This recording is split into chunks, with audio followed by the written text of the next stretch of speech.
आत्मा, एक समुद्री डाकू और डाकू, सीहॉर्स का कप्तान, 7 समुद्रों में यात्रा करने वाला सबसे बेहतरीन जहाज। वह एक बढ़िया बर्तन थी।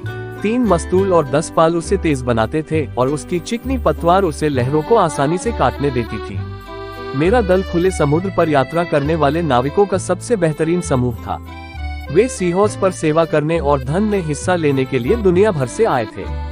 याद रखें कि हमने अभी अभी खजाना छिपाया था और खजाने का नक्शा छुपाने के लिए एक सुरक्षित जगह ढूंढ ली थी। एक परिचित जगह, एक ऐसी जगह जहां समुद्र में सेवा के लिए बुलाए जाने से पहले एक युवा लड़के का घर था। जैसे ही हमने खजाना गाड़ना समाप्त किया, हमने देखा कि पूर्व से एक तूफान आ रहा है। ये बहुत बुरा था।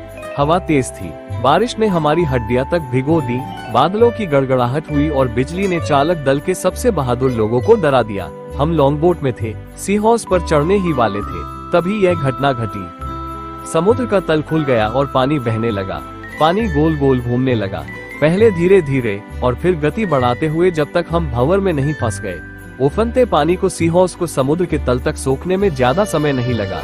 जहाँ तक हमारी बात है, लॉन्ग बोट में हमने उसे नीचे जाते हुए देखा जब हम उसके साथ फंसने से पहले उस भंवर के चारों ओर घूम रहे थे। अरे, उस लड़के को वैसे ही बढ़ते हुए देखकर मुझे बहुत खुशी होती है। वे मेरे नाम पर उसे सैंडी कहते हैं। हाँ देखिए, मैं उसका परदादा हूँ। सैंडी, उसकी माँ ने घर से बुलाया। आप दिन भर के काम भूल गए। याद रखें, आप अटारी साफ करने जा रहे थे। अरे, उस लड़के को वैसे ही बढ़ते हुए देखकर मुझे बहुत खुशी होती है। वे मेरे नाम पर उसे सैंडी कहते हैं। हाँ देखिए, मैं उसका परदादा हूँ। सैंडी, उसकी माँ ने घर से बुलाया। आप दिन भर के काम भूल गए। याद रखें, आप अटारी साफ करने जा रहे थे।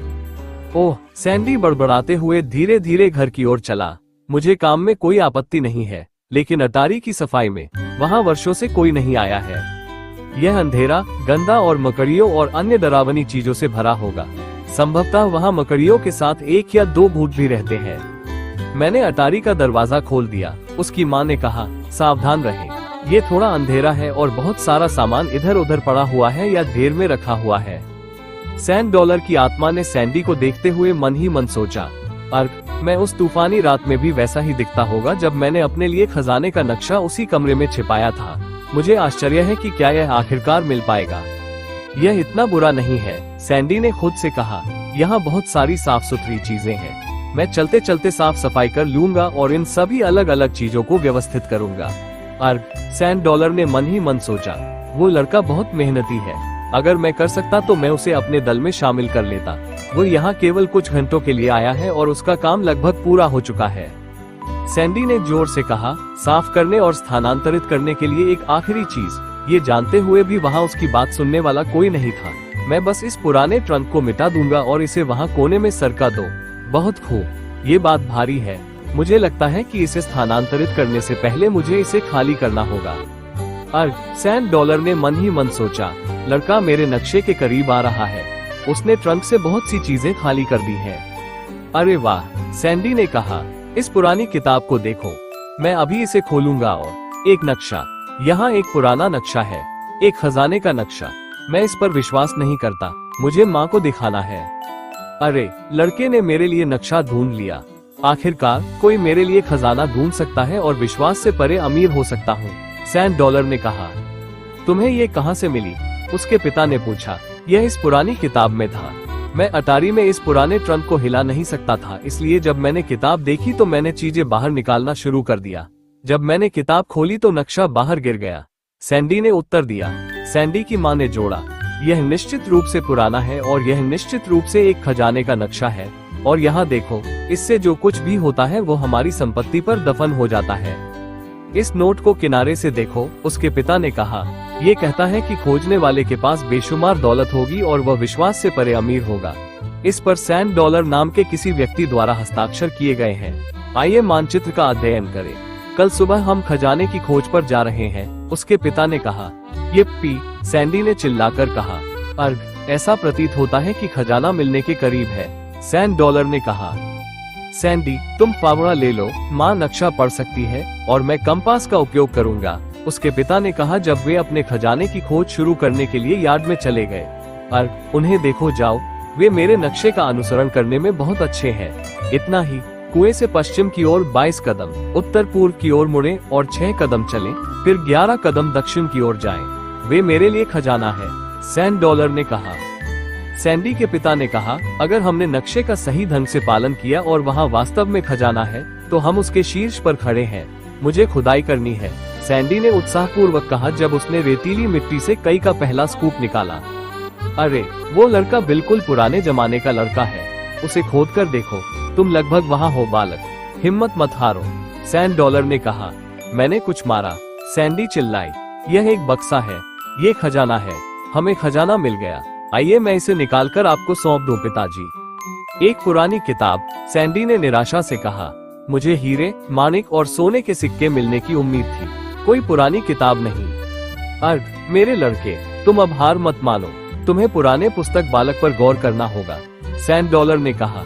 सैंडी ने कहा, माँ, मुझे किताब देखने दो, किसी अजीब कारण से मैं इसे देखना चाहता हूँ। ये सचमुच दिलचस्प है, सैंडी ने कहा, और इसे देखो, पहले पन्ने पर अलग अलग शब्दों पर गोले बनाए गए हैं।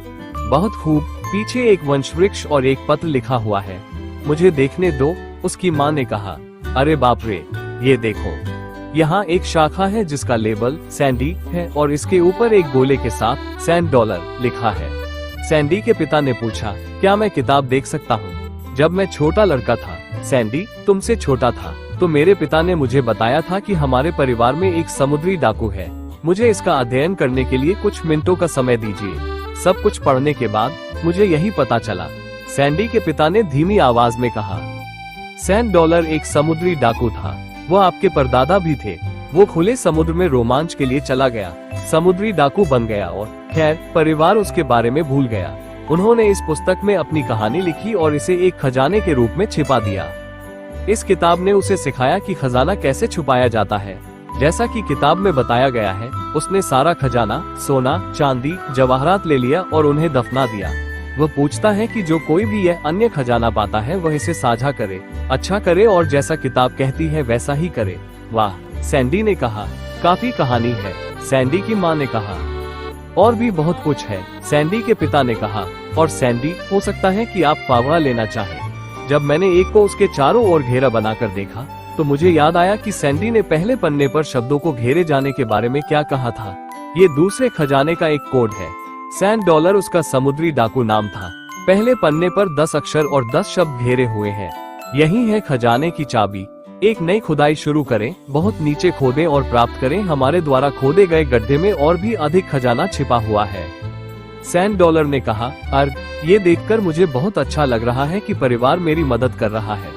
सैंडी ने कहा, मैं जितनी तेजी से खुदाई कर सकता हूँ उतनी तेजी से खुदाई कर रहा हूँ। माँ, मैंने कुछ बड़ा मारा। अर्घ, यही बात है बालक, उस संदूक को खोदो। चलो भी, आप और आपके पिता इसे छेद से बाहर निकाल सकते हैं। आओ लड़के, तुम्हें इसमें वापस डाल दो। धकेलना, वह है इसे, अब इसे खोलकर देखें। सैंड डॉलर ने कहा, हे भगवान, सैंडी की माँ ने अविश्वास से कहा, उस ओर देखो, एक असली खजाना। अर्घ, और अब लड़के, सही काम करना तुम पर निर्भर है, सैंड डॉलर ने कहा। ये तुम पर निर्भर है बेटा, उसके पिता ने कहा। यह आपका खजाना है, सैंडी ने सरलता से कहा। मुझे 2 चीजें चाहिए, पुस्तक, ताकि मैं सीख सकूं कि मेरे परदादा ने क्या सीखा, और वो सोने का रेत डॉलर मुझे उन्हें याद रखने में मदद करेगा। माँ के पास वह रत्न जड़ित हार होना चाहिए, यह उन पर अच्छा लगेगा। पिताजी, कुछ बिलों का भुगतान करने के लिए आपको कुछ सोना लेना होगा और इसे बेचना होगा। मुझे लगता है कि हमें बाकी राशि स्थानीय चैरिटी को दे देनी चाहिए। वे जानते हैं कि जरूरतमंद कौन है, और मुझे लगता है कि इससे लंबे समय तक कई लोगों को मदद मिलेगी। मुझे लगता है कि तुम एक बुद्धिमान निर्णय ले रहे हो सैंडी, उसकी माँ ने कहा। क्या पिताजी? सैंडी ने पूछा। मैंने कुछ नहीं कहा सैंडी, उसके पिता ने उत्तर दिया। सैंडी ने फिर कहा, मुझे लगा कि मैं तुम्हें धन्यवाद देता हूँ कहते हुए सुना है।